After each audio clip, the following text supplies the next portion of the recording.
Welcome to target GS Telugu.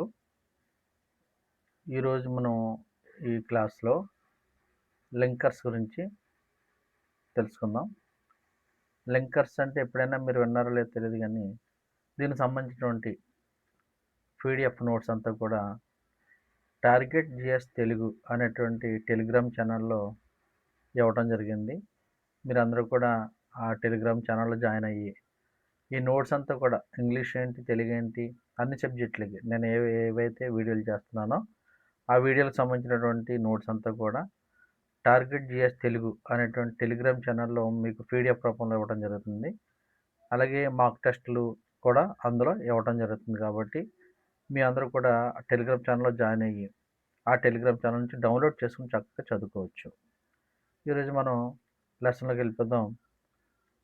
Linkers. అసలు linkers ఉన్నాయని మీకు తెలుసు? అసలు ఎప్పుడైనా విన్నారా? అయితే ఇది మన సిలబస్లో ఉన్నాయి, టెట్ సిలబస్లో ఉన్నాయి. కాబట్టి నేను సిలబస్ వైజ్గా చెప్పుకుంటూ వస్తున్నాను, ప్రతిదాన్ని ఏ టాపిక్ను డివైడ్ చేయకుండా. ఇక స్టార్ట్ చేద్దాం. లింకర్స్. Linkers means connectors. అంటే ఫంక్షన్స్, యూసేజ్, పొజిషన్, కోహెజన్ ఎట్లా ఉండదో చూద్దాం. లింకర్స్ అంటే ఏంటంటే first words or phrases that connect words, phrases, clauses or sentences are called linkers. చూసారండి?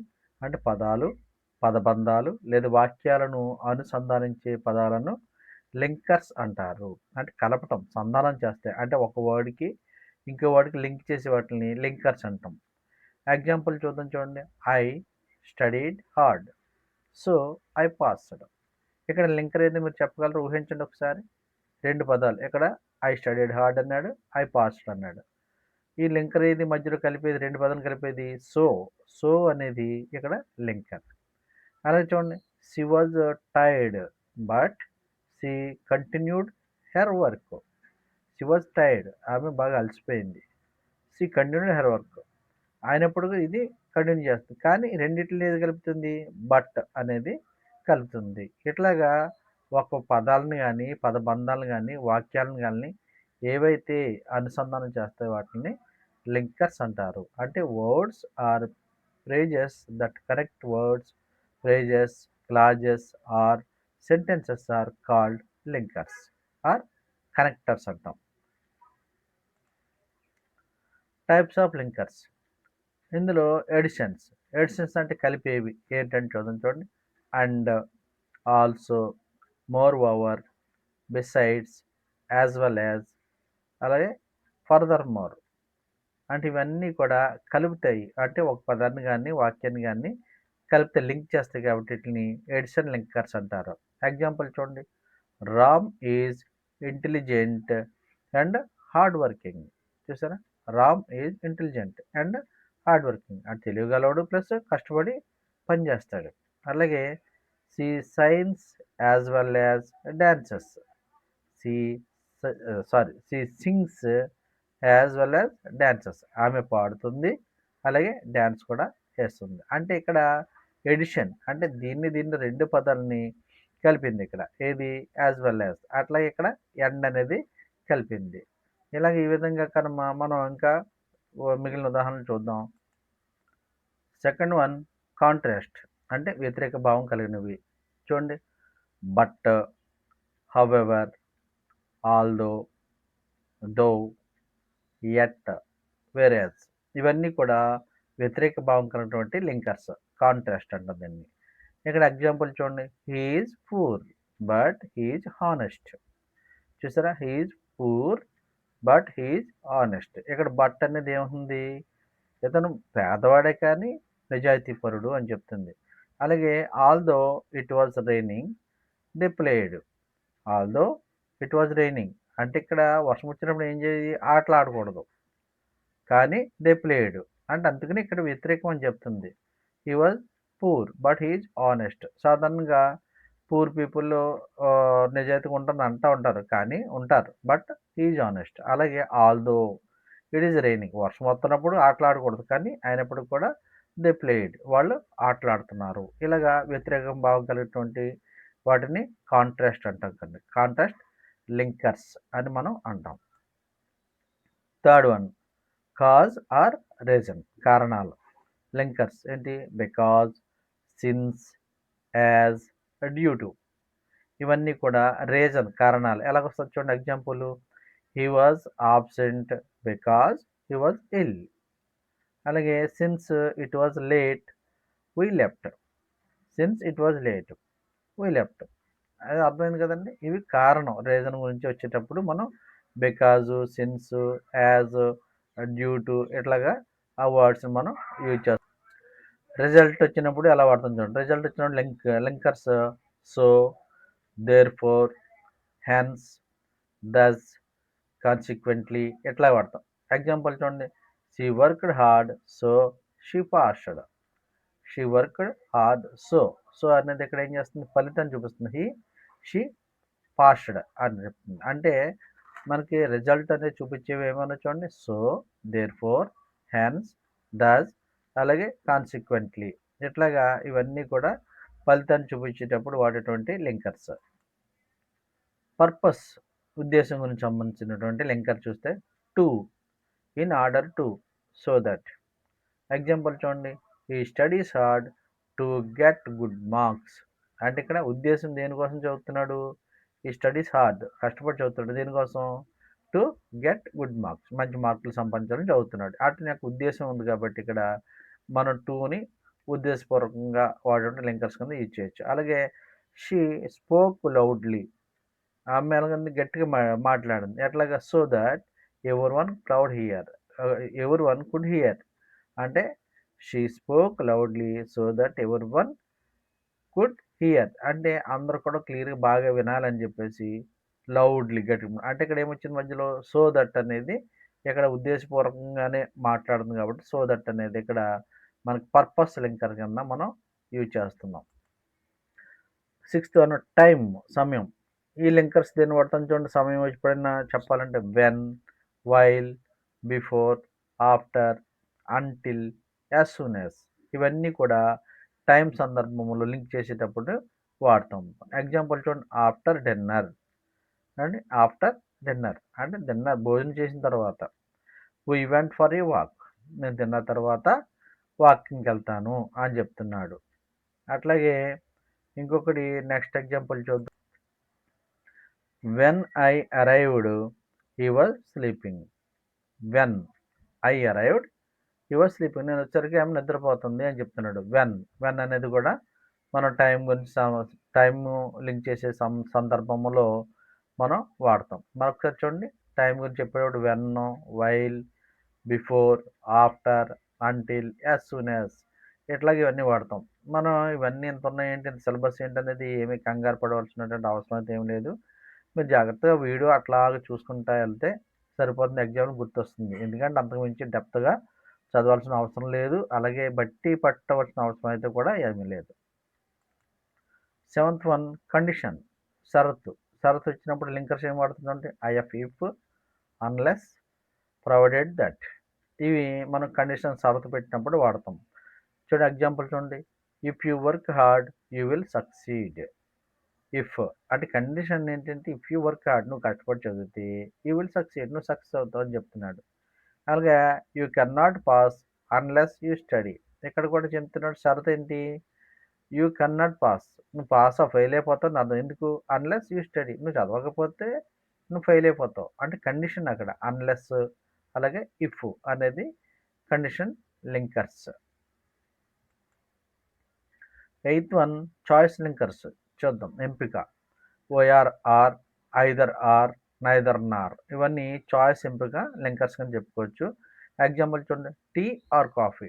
ఏది కావాలి? టీ కావాలా, కాఫీ కావాలా? చాయిస్. అట్లాగే either Ram or Ravi will come. అంటే ఎవరు వస్తున్నారు? రామ, రవియా అనేది వస్తుంది. అంటే ఇక్కడ చాయిస్లో ఓఆర్, ఆర్ లేదా ఐదర్ ఆర్, నైదర్ నార్ అనేటువంటి వర్డ్స్ మనం ఇక్కడ ఉపయోగిస్తాం. Position linkers, position of linkers అంటే పొజిషన్ అంటే స్థానం. చూడండి లింకర్స్ 3 చోట్ల రాయొచ్చు. ఎలాగా? సెంటెన్స్ మధ్యలో రాయొచ్చు, సెంటెన్స్ ప్రారంభంలో రాయొచ్చు, 2 వాక్యాల మధ్యలో రాయొచ్చు లింకర్స్ని ఇప్పుడు కూడా. చూడండి ఇక్కడ సెంటెన్స్ మధ్యలో అలా రాశారు చూడండి. Ram worked hard because he wanted to pass. అంటే ఇక్కడ 2 పదాలను కలుపుతుంది. ఏంటి? Ram worked hard. రామ్ కష్టపడ్డ పని చేశాడు. Because he wanted to pass అవ్వాలని. అంటే బికాజ్ ఇక్కడ ఇప్పుడు మధ్యలో కలిసింది ఇది. అట్లాగే సెంటెన్స్ ప్రారంభంలోనే చూడండి. Although it was raining we went out. Although it was raining we went out. అంటే ముందే కలుస్తుంది. ఎట్లాగా? అయినప్పటికీ ఏమైనప్పటికీ ఇట్ వాజ్ రైనింగ్ వర్షం వస్తున్నప్పటికీ కూడా వీ వెంట్ అవుట్ మేము బయటికి వెళ్ళాం అనేది ఫస్ట్ ప్రారంభంలోనే లింక్ అయింది. అలాగే 2 వాక్యాల మధ్య చూస్తే మనం చూడండి. It was raining however we continued the match. అంటే ఇక్కడ మీకు ఒకటి డౌట్ రావచ్చు. ఇక్కడేమో సెంటెన్స్ మధ్యలో వచ్చింది. ఇక్కడ 2 వాక్యాల మధ్యలో వచ్చింది. గుర్తుపెట్టుకోవాలి. 2 ఒకటి కాదు. ఈ సెంటెన్స్ మధ్యలో బికాజ్ అని వచ్చింది. ఇక్కడ 2 వాక్యాల మధ్యన వచ్చింది చూడండి. ఇట్ వాజ్ రైనింగ్ అంటే వర్షం వస్తుంది. However we continued the match. అయినప్పుడు ఏదేమైనప్పటికీ కూడా మేము మ్యాచ్‌ని కంటిన్యూ చేశాము అని చెప్తుంది. దీన్ని పొజిషన్ ఆఫ్ లింకర్స్ అని అంటారు. కొయిజన్ అంటే భావ సంబంధం. కొయిజన్ అంటే ఏంటి?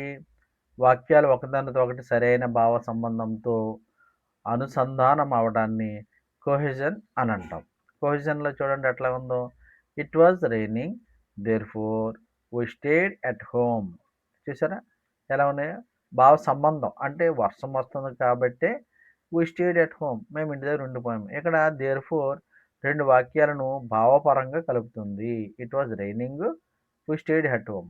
ఇక్కడ దేర్ఫోర్ అనేది 2 వాక్యాలను భావపరంగా కలుపుతుంది. దీన్ని ఏమంటాం? కొహెజన్ లింకర్స్ అని మనం చెప్తాము. టెట్లో ఎలా ఉంటాయో ఒకసారి చూద్దాం. సింపుల్గా మనం టెట్లో ఇచ్చిన క్వశ్చన్ ఎట్లాగా మనం ఏ లింకర్ ఉంది అని తెలుసుకోవడం కోసం ఇక్కడ చూద్దాం. ఫంక్షన్ లింకర్స్ ఉన్నాయి. ఎడిషన్ అనుకోండి and, also, moreover. Contrast అనుకోండి బట్, హౌఎవర్, ఆల్దో. కాజ్ కారణం అనుకోండి బికాజ్, సిన్స్, యాజ్. రిజల్ట్ అనుకోండి సో, దేర్ఫోర్, హెన్స్.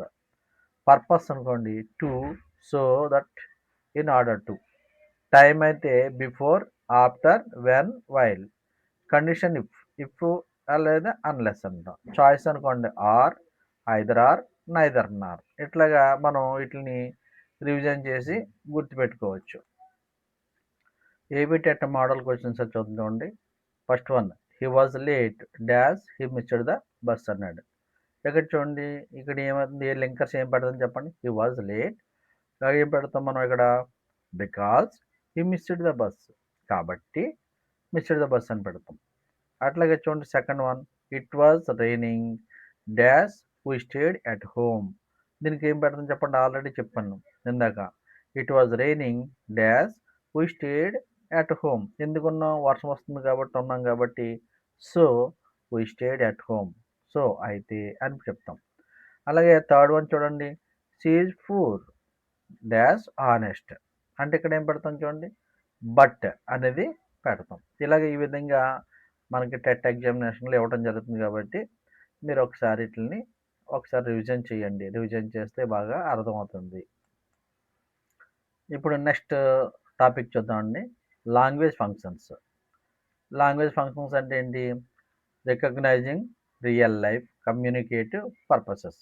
అంటే మన నిజ జీవితంలో వాడేటువంటి వాటిని ఫంక్షన్స్ ఎట్లా ఉంటాయి అని చూద్దాం. లాంగ్వేజ్ ఫంక్షన్ అంటే ఏంటి? లాంగ్వేజ్ ఫంక్షన్ అంటే భాషను ఒక నిర్దిష్ట ఉద్దేశంతో ఉపయోగించటం. అంటే ఏంటి?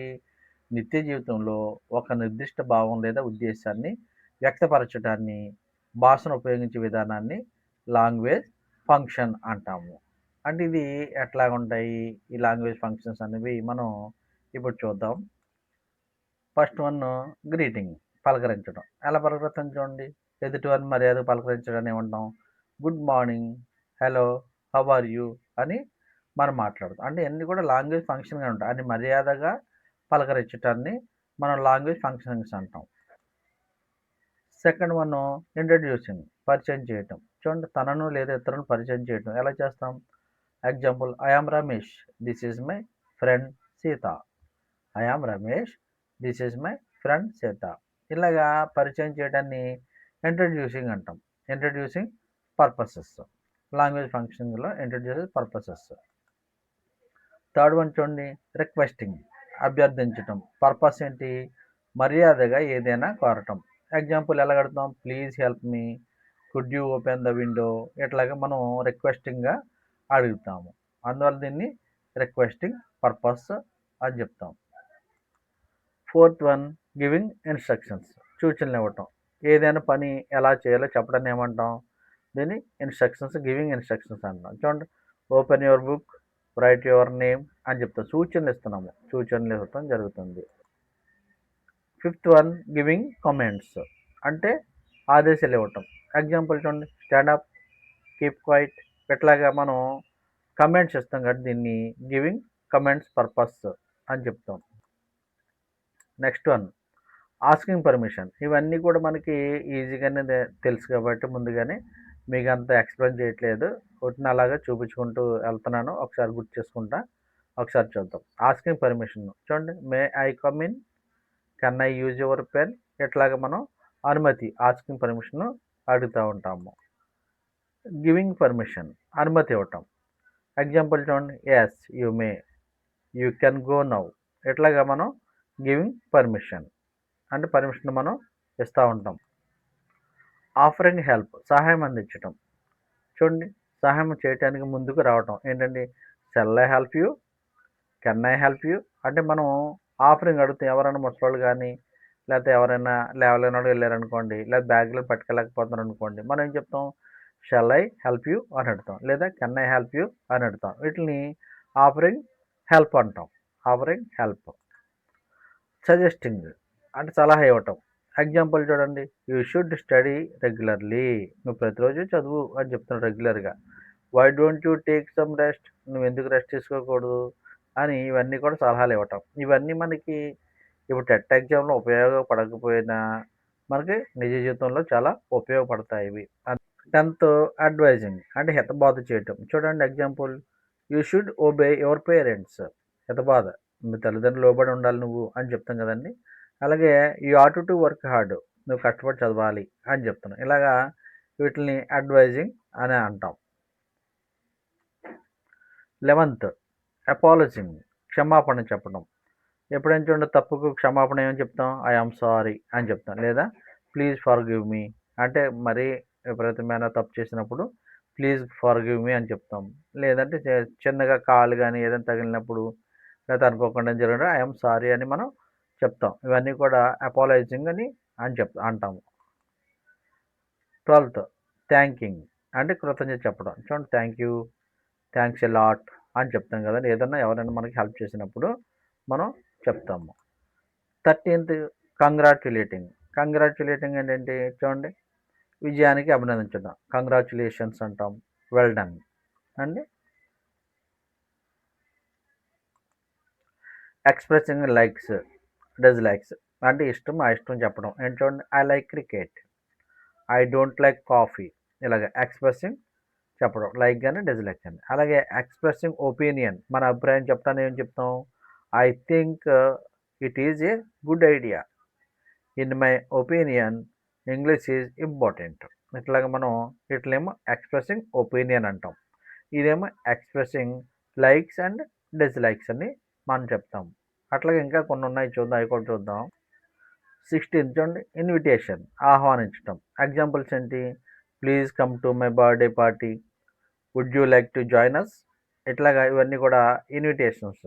ఇన్విటేషన్స్ ఇచ్చినప్పుడు మనం ఈ విధంగా ఈ పదాలు మనం వాడుతాం. చూడండి, ఇప్పుడు మనం నిత్య జీవిత సంభాషణలో ఉపయోగాలు ఏంటంటే, రియల్ లైఫ్ కమ్యూనికేటివ్ పర్పస్ ఏంటంటే చూడండి, సిచ్యువేషన్ లాంగ్వేజ్ ఫంక్షన్ ఏం వాడతాం. మీటింగ్ అండ్ ఫ్రెండ్స్ అనుకోండి, గ్రీటింగ్ అంటాం. ఆస్కింగ్ ఫర్ ఏ పెన్ అనేది requesting. Entering a class room, asking permission. Teacher giving homework, instruction అవుతుంది. అలాగే కొన్ని చూద్దాం చూడండి, winning a prize, congratulating. Making a mistake, apologising. Receiving help, thanking. Inviting a friend, invitation. Giving an idea, suggesting. ఎట్లా కడతాం చూడండి. AP TET question రివిజన్లో quick రివిజన్లో ఎలా చూద్దాం అంటే, ఫంక్షన్ గ్రీటింగ్ అనుకోండి ఏం చెప్తాం? Good morning. రిక్వెస్ట్ అంటే ప్లీజ్ హెల్ప్ మీ, అంటే మనకి ఎలా అడుగుతాడంటే గుడ్ మార్నింగ్ అనేది గ్రీటింగా, రిక్వెస్టా, కమాండా, పర్మిషనా అని అడుగుతూ ఉంటాడు. అందువల్ల మనం ఇక్కడ గుడ్ మార్నింగ్ అనేది గ్రీటింగు. ప్లీజ్ హెల్ప్ మీ అనేది రిక్వెస్ట్. సిట్ డౌన్ అనేది command. May I come in అనేది పర్మిషన్. ఇట్లాగా అడుగుతాడాడు. అందువల్ల మనం వీటిని చదవటం వల్ల ఈజీగా అర్థమవుతుంది. ఇప్పుడు కొన్ని చూద్దాం చూడండి. ఇక్కడ సజెషన్ ఏంటి? ఈ షుడ్ స్టడీ అనేది ఏంటి? సజెషన్. వర్క్ హార్డ్ అనేది అడ్వైస్. అలాగే ఐ యామ్ సారీ అనేది అపాలజీ. థ్యాంక్ యూ అనేది థ్యాంక్స్. వెల్ డన్ అనేది కంగ్రాచులేషన్స్‌లో. Please come to my house అంటే ఇన్విటేషన్. ఇప్పుడు టెట్ ఎగ్జామ్‌లో ఎలాగొస్తాయో కొద్ది ఎగ్జాంపుల్స్ మనం ఇప్పుడు చూద్దాము. ఏపీ టెట్ మోడల్ చూడండి. May I come in sir అన్నాడు. ఎక్స్‌ప్రెషన్స్ ఏంటి?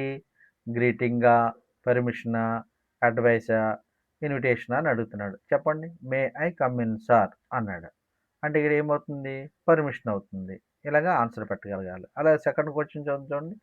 Thank you very much is an example of. Thank you very much అని చెప్పాడు. ఏంటి? గ్రీటింగా, థ్యాంకింగా, రిక్వెస్టా, సజెషనా?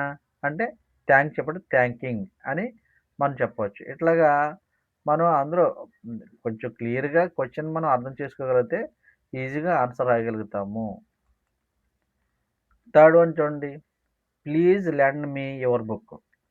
Please lend me your book. Expresses ఏమంటుంది చూడండి. ఇది please lend me your book అన్నప్పుడు రిక్వెస్టా, కమాండా, అడ్వైజా, గ్రీటింగా అనేది అర్థమైతే ఇక్కడ ఏమవుతుంది? ప్లీజ్ అనగానే మనకి రిక్వెస్ట్ అని అర్థం ఏమవుతుంది కదండీ! ప్లీజ్ అనగానే రిక్వెస్ట్ అని మనకి అర్థమవుతుంది. అంటే ఇక్కడ ఏమవుతుంది? It expresses request. ఇట్లాగా మనం అందులో ఇచ్చేటువంటి క్వెషన్స్‌కి ఆన్సర్స్ ఈజీగా రాయగలుగుతాం. ఒకవేళ మీకు ఇవి అనుభవం లేకపోతే ఈ వీడియో చూసారు కాబట్టి మీకు కొంతవరకు అవగాహన కలిగి ఉంటుంది. లేదంటే ఒకసారి ఇంకా కన్‌ఫ్యూజ్‌గా ఉన్నట్లయితే ఏది రిక్వెస్టు, ఏది కమాండు, ఏది అడ్వైజు అట్లాగా ఇంకా మీకు ఏమన్నా డౌట్స్ ఉంటే ఒకసారి మళ్ళీ దీన్ని చూడండి వీడియోని. అలాగే వీడియో నచ్చితే మీకు సబ్స్క్రైబ్ చేయండి. అలాగే షేర్ చేయండి. ఇంకా డౌట్స్ ఉంటే కామెంట్ చేయండి. అలాగే లైక్ చేయండి. లైక్ చేస్తే మీకు నచ్చితేనే లైక్ చేయండి. అలాగే కామెంట్ పెట్టండి. మీకు ఇందులో కన్‌ఫ్యూజ్ ఏమన్నా కామెంట్ పెట్టండి. నేను వాటిని సరి చేస్తాను.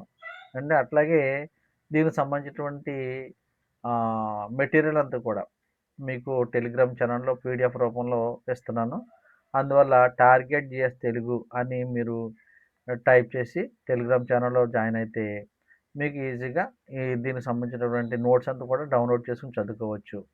అలాగే మాక్ టెస్టులు కూడా అందులో పెడుతున్నాను కాబట్టి మీరు ప్రిపేర్ అయితే ఈజీగా పాస్ అవుతారు.